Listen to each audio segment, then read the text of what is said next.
Timur aka, assalomu alaykum. Avvalambor boshlangan yig'in haqida qisqacha va yangi jamoa qo'lga oldingizlar. Albatta, assalomu alaykum. Yig'inga bugundan kirishdik. Birinchi mashg'ulotimiz. O'shaning uchun bu yig'inda albatta hamma qo'shilgani yo'q.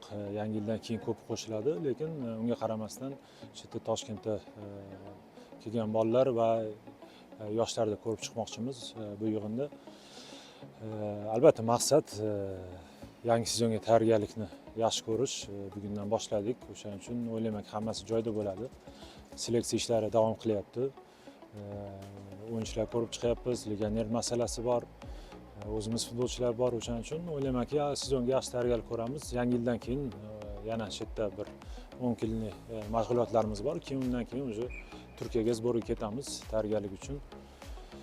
Hammasi trenerlik proseslar hammasi joyida. O'ylaymanki hammasi yaxshi bo'lishi kerak. Kamchiliklar yo'q. Travmalar yo'q. Shu. Timur aka, jamoani oldiga qanaqadir konkret vazifa qo'yildi rahbariyat tomonidan, misol uchun deylik, Paxtakor, Neftchi, Nasaf kabi kuchli jamoalar va Andijon kuchayapti. Shularni qo'lida Navbahor jamoasi qanaqa vazifa qo'yyapti? Endi bilasizlar, Navbahor jamoasi ham har doim yuqori o'rinlar uchun kurashgan jamoa. Albatta har xil yillarda har xil bo'lgan, lekin o'ylaymanki endi men ham ambitsiyam yuqori, o'shaning uchun yuqori o'rinlar uchun kurashamiz, aniq. Shunga yaxshi tayyorgarlik ko'ramiz. Albatta tarkibga ham bog'liq narsa.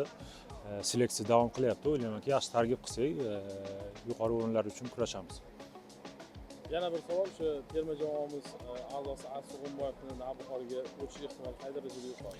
Endi hozir ish olib borilyapti. Albatta nafaqat Aziz, yana boshqa futbolchilar ham bor. O'shaning uchun bu ish jarayoni bo'lyapti. Ko'ramiz qanchalik kelisha olamiz, albatta, chunki kontrakt masalasi bor, yana boshqa situatsiyalar bor. O'ylaymanki nasib bo'lsa bo'ladi, chunki Aziz ham yaxshi futbolchi, boshqa futbolchilarni ham ko'rib chiqyapmiz. O'ylaymanki kerakli futbolchilar ustidan ish olib borilyapti. Savolim bor. Timur aka, Navbahor oldin ishlagan jamoalardan farq qiladi. Mazmundan ham, Qo'qondan ham, Olimpikdan ham aynan shu narsaga siz tayyormisiz? Chunki Namanganda o'zgarishlar bosim ham bor. Har qanday murabbiy ham bu jamoada ishlab ketishga qiynaladi. Endi bosim to'g'risida keladigan bo'lsa, menimcha terma jamoa deb bosim hech qayerda bo'lmasa kerak. Bosimga biz o'rganganmiz, albatta muammo bo'lmash kerak. O'ylaymanki, albatta muxlislar deb o'zi axi bordim, chunki 2 yildan beri o'zi Navbahor jamoasi muxlislari ham xohishini bildirishgan. O'shaning uchun Navbahor jamoasini olishga qaror qildim. Albatta kamchiliklar bor, nimani ustidan ishlash kerak, to'g'riladigan narsalar bor. Bu endi bizning ishimiz, murabbiylarda. O'ylaymanki, yaxshi jamoa qilamiz. Nima kerak bo'lsa qilamiz. Albatta, eng asosiy muxlislarni xursand qilish. O'shaning uchun o'zi niyat shunaqa edi, borib o'sha muxlislarni Navbahor jamoasini yana ham yaxshi obro'sini yaxshi natijaga qo'lga kiritish va muxlislarni xursand qilish. O'ylaymanki, albatta muxlislar ham bu narsani to'g'ri tushunishadi. Bizni qo'llab-quvvatlaydi har doim. Biz bilan bo'lishadi, chunki bir ahil bo'lmasak albatta qiyin bo'ladi bir narsaga erishish.